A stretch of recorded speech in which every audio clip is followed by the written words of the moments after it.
일단 오늘 대통령께서 제2의 계엄이 없을 것이다 이렇게 말씀을 하셨고 기존 계엄에 참여했던 어떤 그런 사람들은 직무정지가 됐는데 그럼에도 불구하고 제2의 계엄 벌어질 수 있다고 생각하시는지 여쭙고요. 추가로 관련해서 당에 또 추가로 정황이 포착된 게 있다면 또 공개 주실 수 있으실지 말씀드리겠고요. 그리고 그 수사 과정에서 검찰이 빠져야 된다 이런 말씀들이 어제 많이 나왔는데 그것에 대한 대표님 생각 궁금하고 마지막으로 국헌 문란 행위라면 정당 해산 사유인 게 위헌 정당이라는 판례다 이런 말씀도 주셨는데 위헌 정당 해산 심판 청구 이런 것도 하실 계획이 있으신지까지 여쭙겠습니다. 너무 많이 여쭙는데 좀 부탁드리겠습니다. 자, 이거는 간단하게 제가 위헌 정당이라는 것은 그렇게 할 경우 그럴 것이다라는 것이니까 이 정도까지 하면 될 것 같고 해산 청구의 주체는 정부이기 때문에 우리가 할 수 있는 일도 아닙니다. 두 번째로는 수사에서 검찰을 배제해야 된다는 부분은 개정 검찰청법에 따라서 내란죄는 검찰의 수사권이 없습니다. 이거를 검찰이 계속 수사를 했다가 나중에 판결 과정에서 이거는 수사권 없는 수사기관이 수사한 거라서 위법수직 증거다 또는 공소기각 사유다 이렇게 될 경우 심각한 문제가 발생할 수 있습니다. 그래서 지금 이 혼선을 해결하는 유일한 길은 특별검사밖에 없다 말씀을 드리고 계엄과 관련해서는 우리 김민석 수석 최고위원께서 말씀드리도록 하겠습니다. 윤석열과 김용현, 여인형을 포함해서 그리고 대통령실과 지금 국민의힘까지 계엄이 절대 없을 것이라고 수십 번 이야기하던 자들이 계엄을 했습니다. 지금 대통령이 계엄 명령을 내린다고 해도 그 명령을 이행하지 않겠다라고 국방부에서 이야기하고 있는 것은 실은 굉장한 문제가 있습니다. 대한민국의 안보 상황에 이상이 생기면은 군 통수권은 누가 행사하게 됩니까? 원래 계엄 세력의 기본 구상이 우크라이나의 불길을 가져오거나 남북관계의 충돌을 조작하거나 아니면은 시민 간의 충돌을 조작하거나 하는 것이었습니다. 이 상태를 그대로 두고는 윤석열과 그리고 이번 계엄 내란에 참여했던 그 하수인들 아직 다 드러나고 있지 않은 자들이 누구인지가 다 밝혀지지 않은 상태에서 이것을 구속수사 전면 실시하고 윤석열의 군통수권을 뺏지 않고서는 우리 국가는 하루도 편하게 잠잘 수가 없습니다. 전 세계가 어떻게 대한민국을 믿고 투자할 수 있겠습니까? 너무 위험한 일입니다. 윤석열의 군통수권은 즉각 박탈되어야 하는 것입니다. 그렇지 않고 윤석열에게 군통수권이 남아있는 한 계엄 위험은 누구도 사라졌다고 장담할 수 없습니다. 한동훈 대표와 국민의힘 무슨 수로 그걸 보장할 겁니까?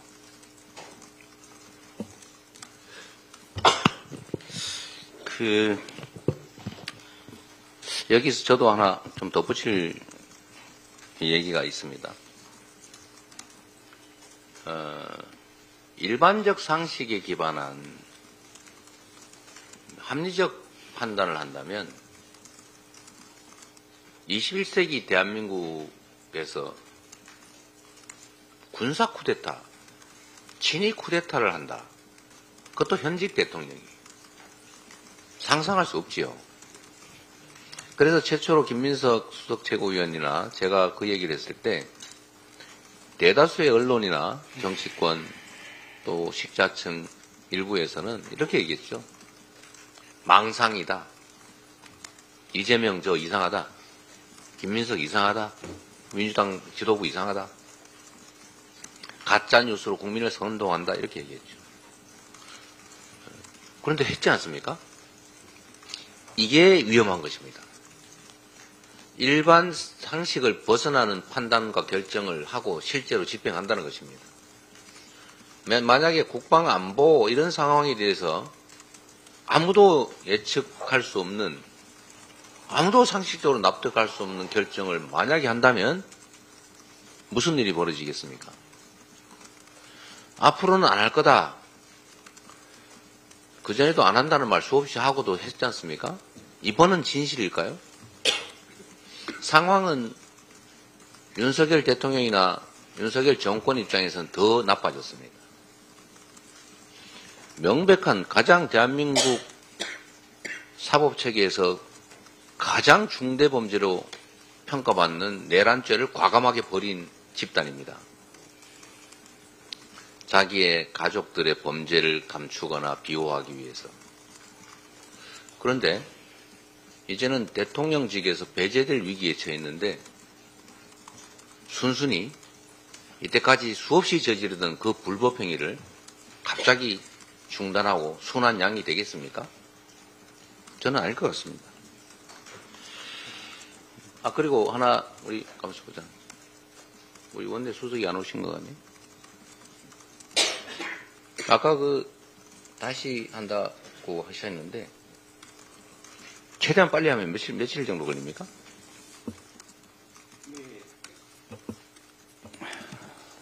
12월 11일로 정기 국회가 종료되고요. 12월 11일부터 임시국회가 시작이 됩니다. 그럼 바로 발의해서 법사위 의결 거치고 본회의에 상정하게 되면 바로 의결할 수 있습니다. 뭐 한 열흘 걸립니까? 아닙니다. 정말 빨리 하면 3일이면 할 수 있습니다. 3, 4일? 네. 될 때까지 최대한. 그리고 중요한 것은 임시회의는 최대한 한 달 기준으로 하고 있는데요. 일주일 단위로 쪼개서 해야 되겠네요. 그것도 가능합니다. 네. 될 때까지 부결될 때마다 아마 국민의 분노는 끝간데 없이 아마 증거할 거라고 생각이 되고요. 아마 부결할 때마다 국힘당 자체가 존속에 엄청난 위협을 느낄 것이라고 생각이 됩니다. 네. 오늘 있을 탄핵안 가결만이 보수를 살릴 수 있는 유일한 해법이라고 생각합니다. 그 선택은 국민의힘이 하겠지요. 네, 다음. 예, 이제 시간이 많이 아니요, 충분히 하세요. 괜찮습니다. 예, 다음 질문. 예, 뒤쪽에 마이크 좀 주십시오. 예. 네. 자, 안녕하십니까. 저 아시아경제 오지은 기자라고 합니다. 방금 답변 주신 내용하고도 조금 이어지는데요. 사실 오늘 탄핵안 가결 투표 자체가 국민의힘에 어떻게 보면 책임이 달렸다고 말씀을 주고 계시고 실제로 그러한데 이런 설득 전략이 사실은 좀 압박으로만 좀 이어지고 있지 않나. 국민의힘은 사실 지난번 박근혜 대통령 탄핵 때 학습 효과 때문에 찬성 투표를 했던 조호영 부의장을 포함해서 국민의힘 의원들이 좀 부담감을 느끼고 있고 실제로 그런 자당 지지자들에 의해서는 비판을 많이 받은 경험이 있다고 합니다. 이런 측면에서 민주당의 전략도 사실상 재표결을 계속해서 붙이는 것보다 다른 방향이 필요하지 않냐, 이탈표를 먼저 확보해야 하는 것 아니냐는 이야기도 나오는데 어떻게 생각하시는지 궁금합니다. 네, 그런 점은 충분히 고려하고 있고,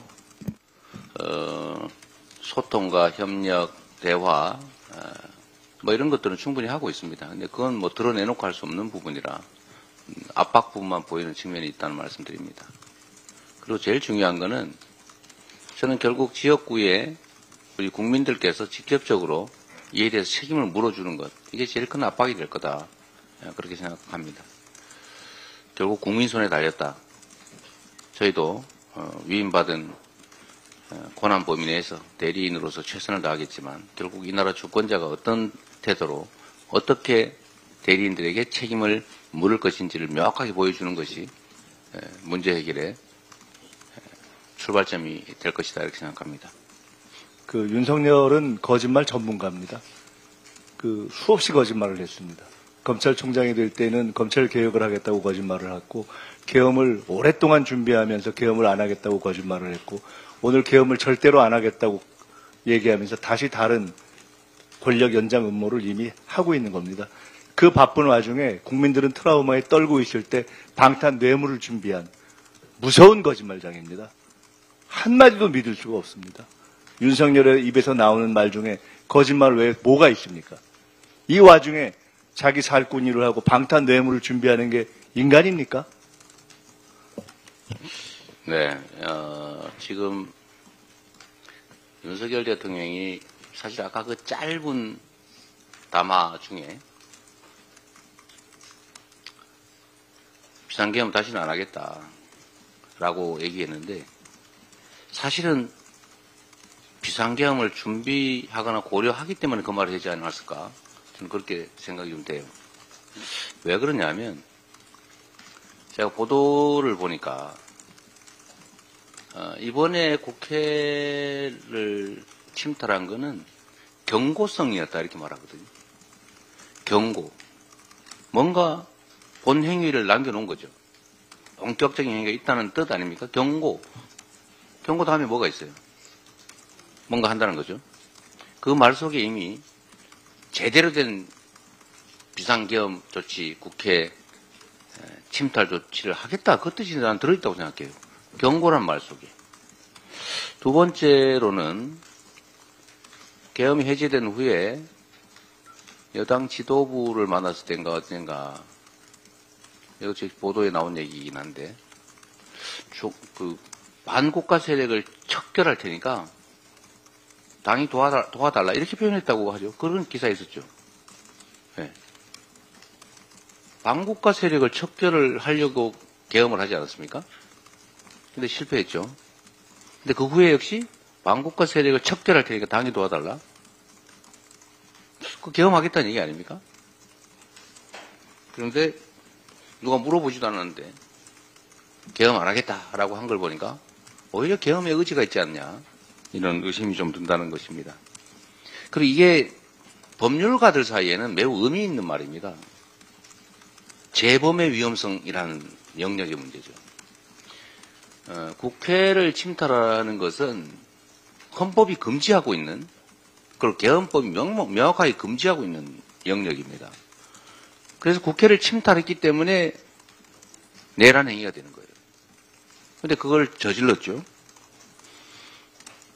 앞으로 윤석열 대통령은 대통령이더라도 불소추 특권 예외 조항 때문에 내란 범죄에 대해서 수사를 피할 수 없습니다. 구속될 수도 있어요. 재판에 회부될 겁니다. 그리 복잡한 사건도 아니죠, 이거 사실. 그리 오래 걸리지 않을 겁니다. 그런데 그때 구속 여부를 결정할 때 제일 중요한 게 증거인멸, 뭐 도주하지는 않을 거라고 보고 증거인멸 여부, 재범의 위험성입니다. 그러니까 지금 재범의 위험성이 무지하게 높아요. 그런데 재범할 사람이 재범하겠다고 재범하는 경우가 없습니다. 안 한다고 하죠, 오히려. 그 위험성을 의심받을 때는 안 한다고 적극적으로 미리 말을 하는 거죠, 보통. 그래서 그런 측면도 있지 않을까. 그런 생각이 들어서 오늘 그 말을 듣고 보니까 아, 진짜 더 대비해야 되겠다. 이런 생각이 들었다는 말씀드립니다. 김민석 수석께서 한 말씀 하시고 싶다니까. 딱 한 말씀만 더. 왜냐하면 계엄 문제 기획 말씀하시니까. 지금 계엄의 재발을 위해서 가장 중요한 과제는 윤석열을 즉각 구속 수사하고 이번 관련자를 즉각 구속 수사하고 지금 동원되지 않은, 즉 행동부대가 아닌 지금 드러나지 않은 기획팀이 있습니다.